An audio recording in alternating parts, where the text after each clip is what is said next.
Despite wintry conditions and heavy traffic, the holidays have to go on. That's why Mercedes-Benz SUVs come equipped with the latest safety technology to keep your festive plans on track. Discover the incredible offers for yourself at the Mercedes-Benz Holiday Love Celebration. Come to DSW for the shoes, stay for the fun. Because let's be honest, if shoe shopping isn't fun, are you even doing it right? So go ahead, try something new. Try something different. Good different. Try something that feels like you. You know, the real you. And then definitely brag about it later. Because at DSW, you've got unlimited freedom to play. With sneakers, boots, and everything in between for every style, mood, and occasion, you'll definitely find shoes that get you at prices that get your budget. DSW. Let us surprise you.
Hi there, and welcome again to the Explaining History podcast.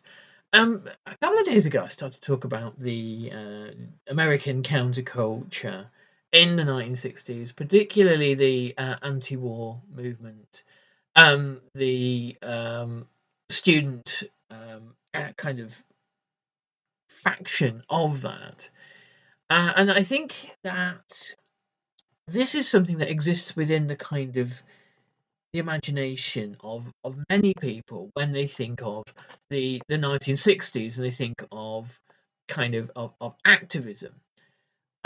It's a kind of a largely white activism, a largely middle class activism, and one constrained to campuses. Now, I've talked a lot about the book Set the Night on Fire quite a few times by Mike Davis and Mike Weiner.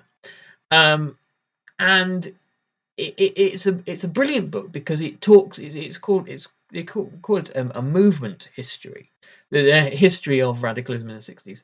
But almost all of the radicalism in question is working class, and a great deal of it is non-white, and a great deal of it is people's the kind of the real world. Historical and political struggles that people engage in rarely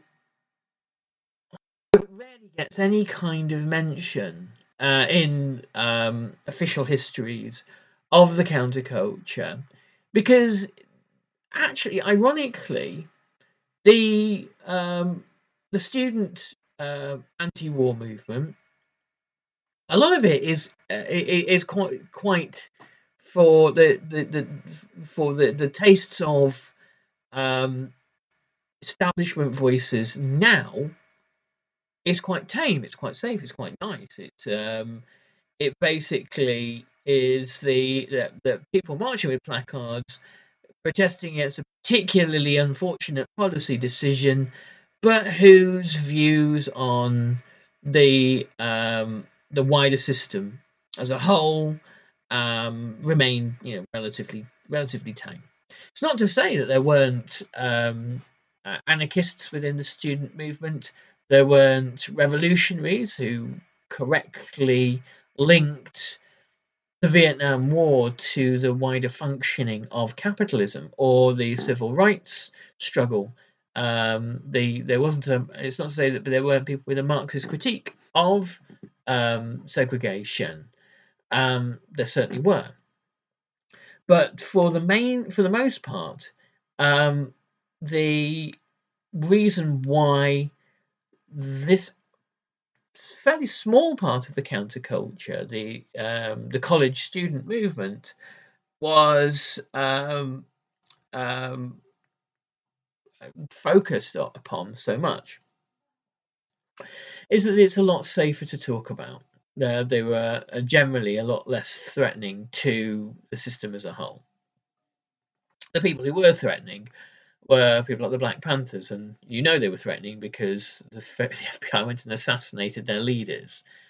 There is this kind of interesting. If you look at Studs Terkel's book, The Great Divide, lots of oral histories of how there are plenty of people who, from the counterculture, who went completely the other way in the 1980s and thought, the revolution is a kind of a busted flesh, really. Let's embrace Reagan's America, and that's kind of particularly in Silicon Valley. Let's see where kind of if computing is a route through to some kind of liberation and also lots and lots of money. Anyway, today I am going to look at this more working class aspect of the counterculture pretty soon. And there's so much to say about it; it's almost unsure where to begin. But today I'm going to continue looking at the college counterculture. There was a brilliant podcast I did with Lauren Lesage Shepherd, and I think it was. I'm going to say it was at the start of 2025, but it was, knowing me, it was about 5 years ago. But she wrote about how there was this right-wing counter-revolution on the campuses as well. That the extreme conservatism of the 1980s and even into the 1990s is incubated in American campuses with sort of basically young waspish men who were sick of the disorder they saw on campuses and who resented left voices being heard. And, there's plenty of them. So it's not to say that campuses in America were hotbeds of radical action unilaterally.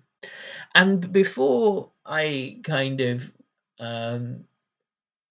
question too much the radicalism that we see on campus, you have to remember also that there were students who were killed during this period, particularly at Ohio, in Ohio at the Kent State shooting in 1970, and the kind of the ham-fisted Nixon response to this led to a kind of almost like a nationwide student strike.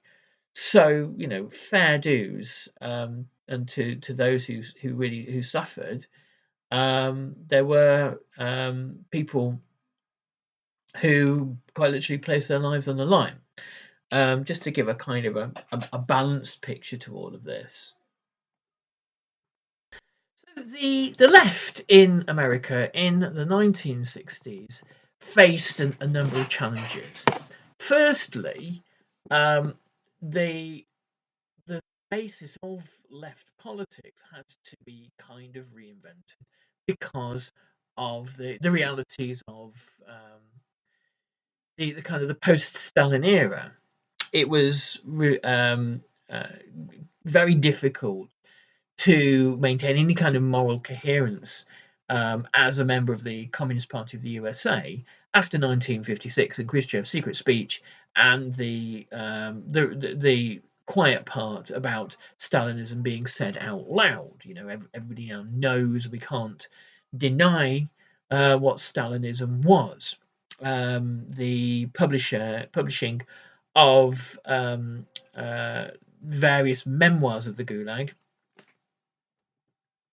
The most significant of those in 1962 being the publication by Solzhenitsyn of A Day in the Life of Ivan Denisovich, meant that there was no moral basis any further for for support for the Soviet Union, which was the kind of the cornerstone of Western communist belief.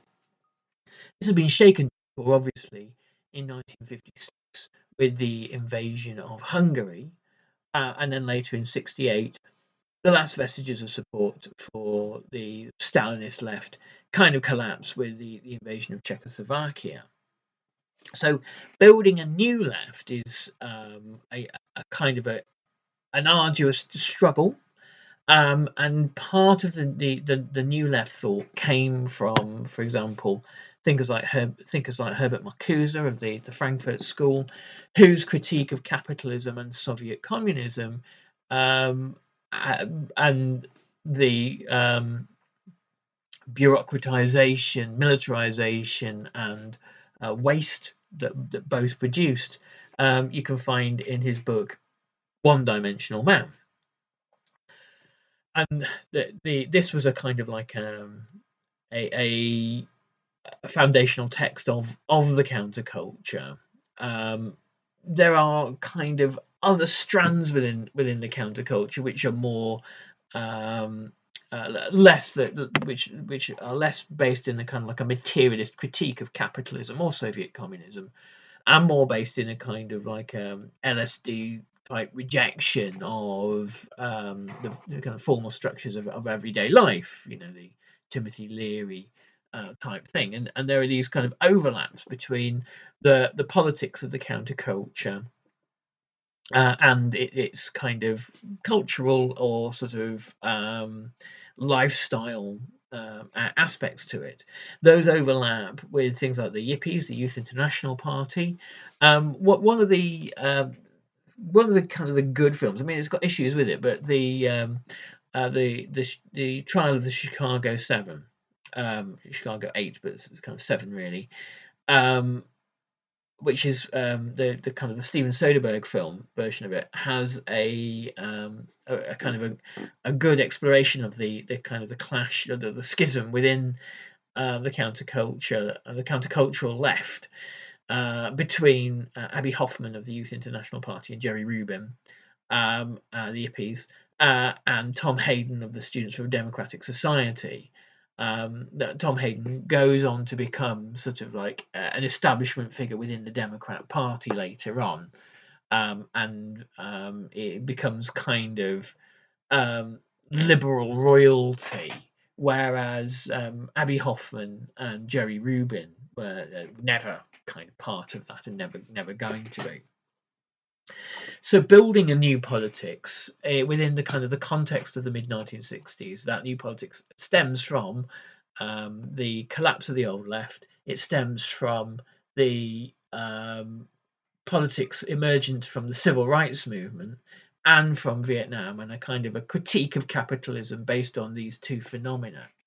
And it also is born of a kind of immense frustration with and rejection with the kind of almost like the conservatism of the old Stalinist left. So, Kim McQuaid writes, a key attribute of the New Left throughout its history was vagueness, a blurry approach towards clarifying ideological basics, like who was the central agent of political and economic change, and how would or could or who they could or would or should be. About whether to confront established authorities via peaceful, non-violent, and democratic means, or by a violent revolutionary vanguard, unrelated to popular decision-making or consent. The New Left was easier to define in terms of what it usually was not, rather than in terms of what it normally was. New Left was a generic term and contained important differences of derivation and emphasis. Analysts of its 5-year history as a significant national movement have often perceived it to be about as organised as a cross between a revolutionary cell meeting and an orgy, a mixture of power to the people, gee whiz, and far out man. This oddity stemmed in large part from the fact that the New Left was a child of affluence much more than of poverty. Sons and daughters of toil were rare in the New Left ranks at this time during its brief prominence. Sons and daughters of the upper middle class, studying in better known universities and colleges were the norm. Here was a peculiarity for old left socialists and communists to contend with, whereas they saw working class or revolutionary proletariat as a necessary agent of change in a hostile capitalist world. The New Left most emphatically did not. Now, this critique, again, it ignores the set the night on fire thesis that there were working class members of the counterculture, that there were working class members of the activist, radical, and even revolutionary left, but nobody pays them any attention. They are lumped in, if they're non-white, and lumped in with the Black Power movement. But often again, this isn't really quite accurate. There were striking black workers who weren't part of the Black Power movement, who were striking black workers. There were Latino workers who weren't part of any kind of ethnic or cultural movement, but who recognise that their material conditions, whether they are collecting garbage or working on construction sites or dock workers, that their material conditions are poor and that they have the ability to bring their employers to heel through industrial action. So, yeah, the white college left does appear as a kind of anomaly, but they're only an anomaly if we're not looking at the rest of the radical history of the 1960s. There was a kind of, I've talked recently a lot about rising working class living standards throughout the 1960s. Working class people in steel and automobile jobs managing to live quite nice suburban lives. These people were often looked at the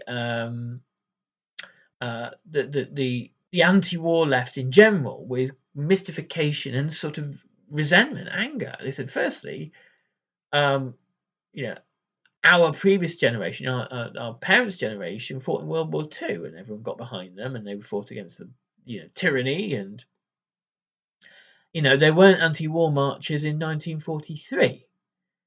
And now we are, whatever the rights and the wrongs of the Vietnam War, we are kind of undermining our fighting men out there, and this is wrong, and this is bad. We shouldn't be doing this. And also, they looked at the impressive material living standards that they had managed to acquire through a kind of compact between union and corporate power by the mid to late 1960s, and said, you have no idea what it is like to grow up in poverty. You have no memory or recollection of the Great Depression. And what we have here is good.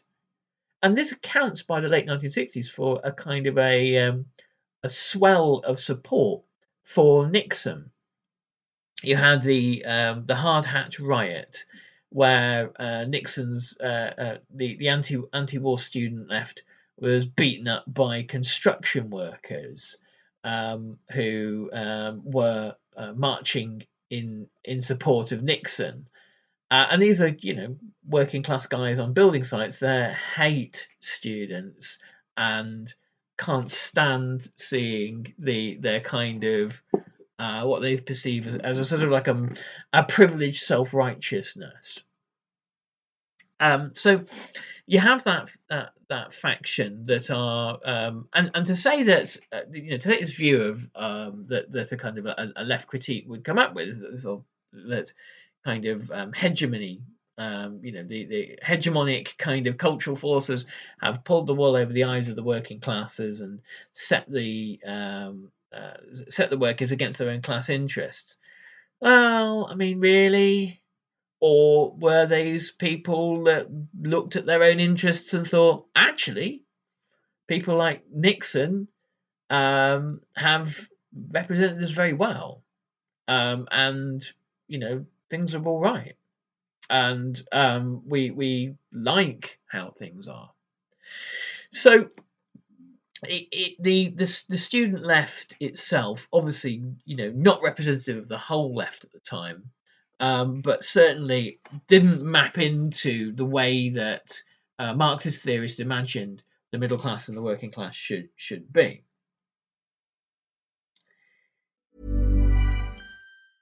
Hey! You want to pay just $10 for your phone service at Boost Mobile? Just $10 for your phone service at Boost Mobile? Yeah, I totally do.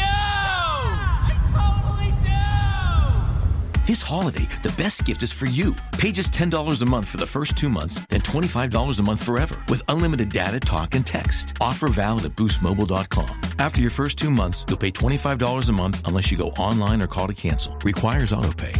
Despite wintry conditions and heavy traffic, the holidays have to go on. That's why Mercedes-Benz SUVs come equipped with the latest safety technology to keep your festive plans on track. Discover the incredible offers for yourself at the Mercedes-Benz Holiday Love Celebration.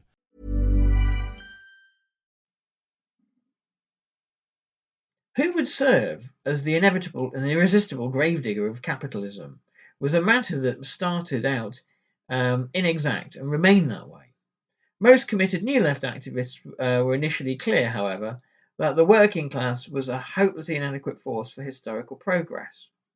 The workers' paradise, socialism, might come one day, but most of the workers wouldn't have anything to do with producing it, especially if they were enrolled in trade unions. The problem with these latter sort of workers, New Leftists believe, was that they'd been co-opted and bought off by the system. Wily capitalists, their political henchmen, and union leaders were the traitors to their class, had muzzled the revolutionary awareness spawned during the debacle of the Great Depression by a combination of corporate liberalism, big business sponsorship of social welfare and labour legislation, such as the Social Security Act of 1935 and the Wagner National Labour Relations Act of 1935, and the return to affluence dependent largely upon foreign economic imperialism, and the vastly expanded military spending that accompanied the Second World War and the Cold War, which followed hard upon it. Cold War, and a bit of prophylactic reform was great for business. The New Left's argument went, because it drowned rebellion in prosperity. On average, for example, US paychecks rose 13% in real after inflation terms during the politically supine 1950s. The rise doubled to 25% during the 7 years from 1965 to 72. The average wage of a salary earner's income increased by a quarter between 1965 and 1970, when the New Left was in flower. These gains were averages, of course. Some did better, others not so well.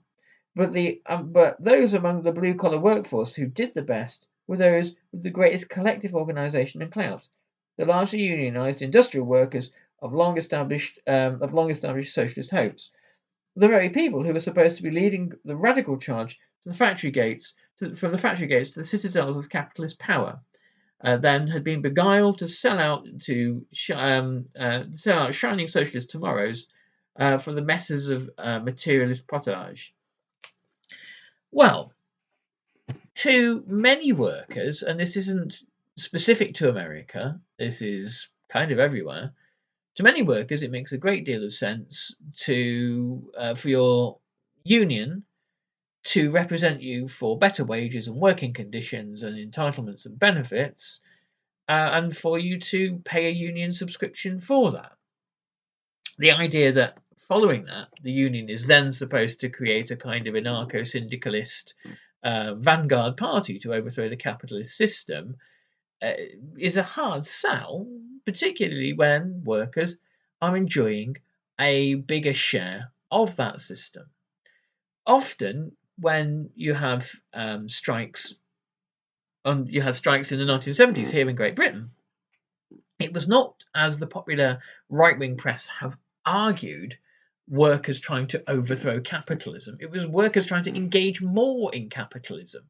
It was workers trying to have more spending power, to buy more stuff, to go on foreign holidays, to have a second car, to pay off the mortgage, to enjoy the nice things that they can perceive that the capitalist system is bringing them. And so it's hardly surprising that there is often amongst unionized workers not necessarily the radical critique that the student movement at the time kind of hoped that there would be. Plainly, a new proletariat, writes Kim McQuaid, a new revolutionary working class was required, and as long-time democratic socialist Michael Harrington noted in 1966, that is precisely what the New Left spent a lot of its ideological energies trying to define. It searched for a social class that would be driven by the very conditions of its exploited existence into serving as the inevitable historical agent of change behind a total transformation of society, a group whose plight was so extreme that its definition of reform would be revolution. This search proved elusive. Black people were a near universal candidate for the most thoroughly oppressed and revolutionary substitute. So, at a more distant remove were American Indians, let's drop that term, Native American peoples, and Mexican Americans.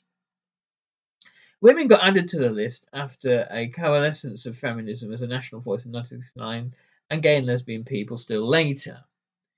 It was youth, however, that the New Left's major discovery in terms of hopeful revolutionary potential. Youth being that 1/4 of the population, aged 18 to 25, attending a college or university from which they would graduate, or just one under half of that age group, or there's just one under half of that age group who had any college experience at all. Committed collegians were the key element of the radicals' organised strategy, especially after Black Power briefly spurred separatist tendencies among many younger black people. This selection was natural enough, SDS pioneer Todd Gitlin recalled, because the New Left had started, after all, from the isolation of an elite university social base. It certainly had. And the New Left, for all its insurgent efforts, never strayed far beyond that base. Several core community organising campaigns modelled on the work of veteran Chicago activist Saul Alinsky were undertaken during the 5 years preceding 1968, but these non-academic efforts were brief. Withered amongst the minority populations after the long hot summer of 1967 and the assassination of Martin Luther King in 1968, or became a subsidiary to the wider efforts to mount a national campaign to stop a war that had swelled the numbers of Americans in Vietnam from 15,000 to 37 times that figure in the 3.5 years between the Gulf of Tonkin Resolution and the Tet Offensive. In frenetic limited war circumstances, a period of heightened racial tensions, short-term organising displaced longer term, and ending the war became the prime New Left consideration. War-related anxieties also impelled the most New Leftists to build from collegiate locales they already knew and to base most of their off-campus effort in university towns and a few cities clustered with higher educational establishments. AI is transforming customer service. It's real and it works. And with Fin, we've built the #1 AI agent for customer service. We're seeing lots of cases where it's solving up to 90% of real queries for real businesses. This includes the real-world complex stuff like issuing a refund or cancelling an order. And we also see it when Fin goes up against competitors. It's top of all the performance benchmarks, top of the G2 leaderboard, and if you're not happy, we'll refund you up to $1 million, which I think says it all. Check it out for yourself at fin.ai. Despite wintry conditions and heavy traffic, the holidays have to go on. That's why Mercedes-Benz SUVs come equipped with the latest safety technology to keep your festive plans on track. Discover the incredible offers for yourself at the Mercedes-Benz Holiday Love Celebration. There, appeals to open the war, to oppose the war, could be made with the least risk. Let ideas contend being a focal way of academic life, so long as academy itself did not have to contend with any actions that flowed from the acceptance of any of the ideas. Clustered as small groups of self-defined prophets in the Cold War wilderness, radicals such as those in the Students for a Democratic Society sought to build a melange of unsettled youth into a movement to stop a hot war in Vietnam. It was just as well, frankly, that the New Left had an academic base. Bolsheviks they were not. The radical activists' burgeoning concerns quickly led them into confrontational politics, but confrontation, New Left style, was too often media theatrics and catharsis, and too rarely a base from which to build bridges to a wider political clientele. Which is all a fancy way of saying that radicalism, for the most part, stays on campus and doesn't reach a wider base, and perhaps there was no prospect for that either. And it's not to say that by the late 1960s, particularly on the issue of Vietnam, that there is some wide working class support base for it. By the late 1960s, there's a popular consensus throughout the USA, throughout most classes, most demographics, most social groups, that the war is a growing nightmare and it is something that really should be exited from. And it's not whether America should leave the war, but how, and how best to cut losses, limit the humiliation, and to restore some kind of sense that America was fighting for something vaguely valuable or worthwhile. Okay, so I'm going to leave that there. We're going to look some more at the counterculture in a few days. And I'll be, from the 1st of January, we'll be announcing the dates for our up-and-coming study days. So stay tuned for that and take good care. Have yourself a nice New Year's. All the best. Bye-bye.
Did you know 39% of teen drivers admit to texting while driving? Even scarier, those who text are more likely to speed and run red lights. Shockingly, 94% know it's dangerous but do it anyway. As a parent, you can't always be in the car, but you can stay connected to their safety with Greenlight Infinity's driving reports. Monitor their driving habits, see if they're using their phone, speeding, and more. These reports provide real data for meaningful conversations about safety. Plus, with weekly updates, you can track their progress over time. Help keep your teens safe. Sign up for Greenlight Infinity at greenlight.com/podcast.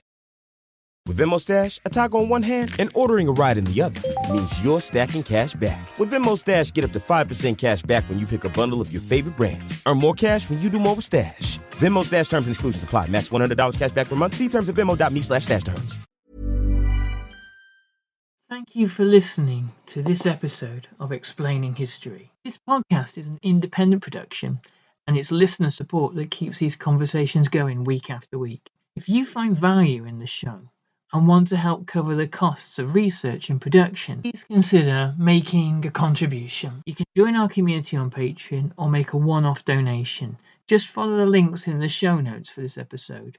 Every bit of support is truly appreciated.